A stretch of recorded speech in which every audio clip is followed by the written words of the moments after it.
In the early 1990s, Cuba decided that it needed to find another source of income after the collapse of the Soviet Union.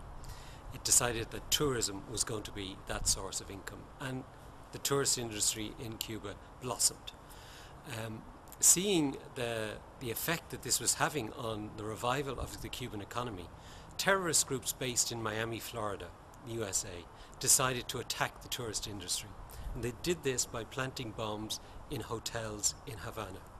One Italian tourist was killed in those bombing campaigns. There was a lot of damage caused, but more importantly, it did undermine for a time the growth of the tourist industry in Cuba. Now, the groups that had planted those bombs have a long history of terrorist activities against Cuba.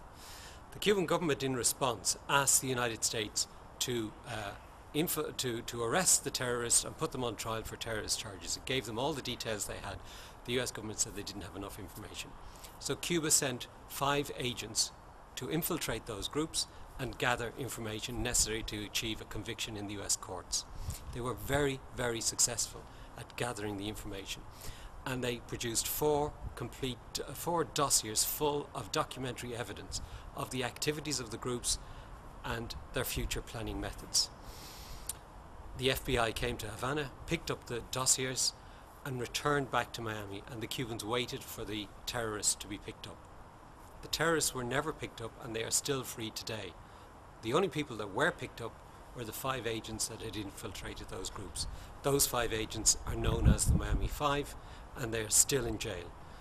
They have been in jail for 12 years, and 2 of them have not had visits from their wives in that entire period.